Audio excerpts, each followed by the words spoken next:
A little bit about myself. My name is Josh Jesperson. I'm the Deputy Director of Silverton Avalanche School. I grew up in Pennsylvania, started skiing when I was 3 years old. I did it all growing up and then joined the military for a bit and continued to chase sliding on snow after that. Bravery in the face of uncertainty. Striker contact. Right. Good job.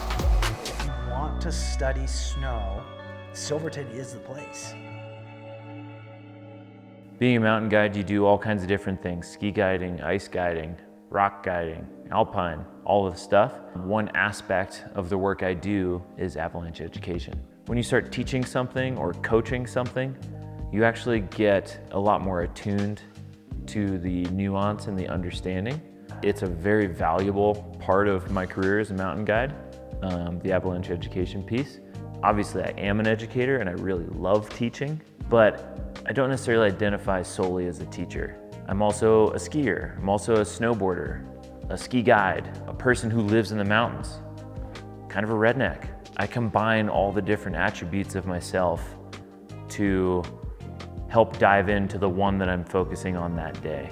I value my job as an educator, but it's not all that I am. I've done podcasts and stuff on this. Both my parents are dead, had a lot of loss, and then you go to war and that loss continues.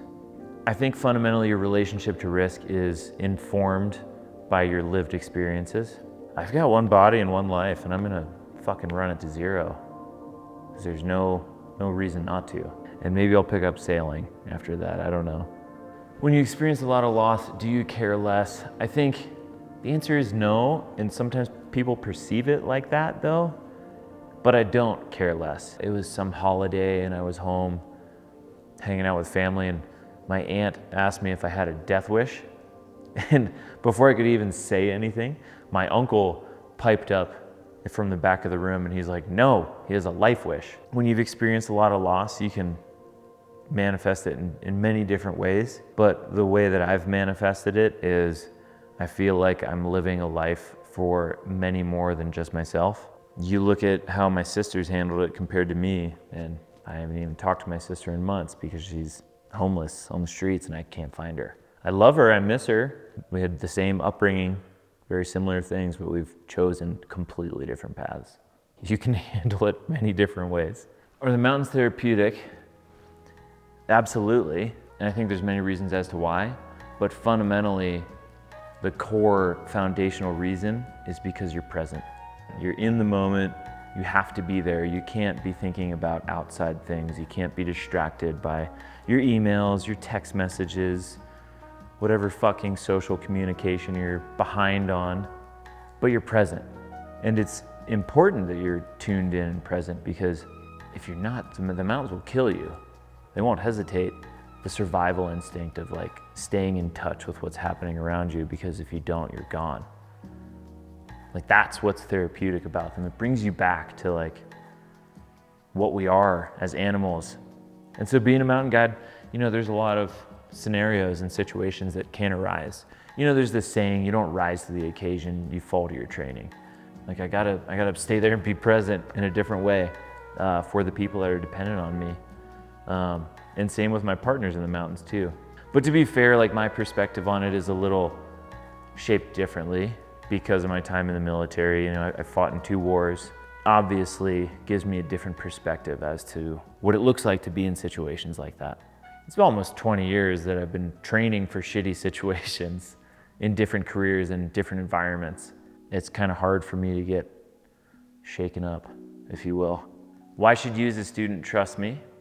And the real answer is right away, you shouldn't. It takes a little bit of time to build trust, and I don't explicitly like expect that from the people who are going into the mountains with me. That trust comes from open communication. I don't like to like tiptoe around the edges of like what the avalanche problem is and how we avoid it, like speak directly to it. The reason that students should trust me is because I take time to build that.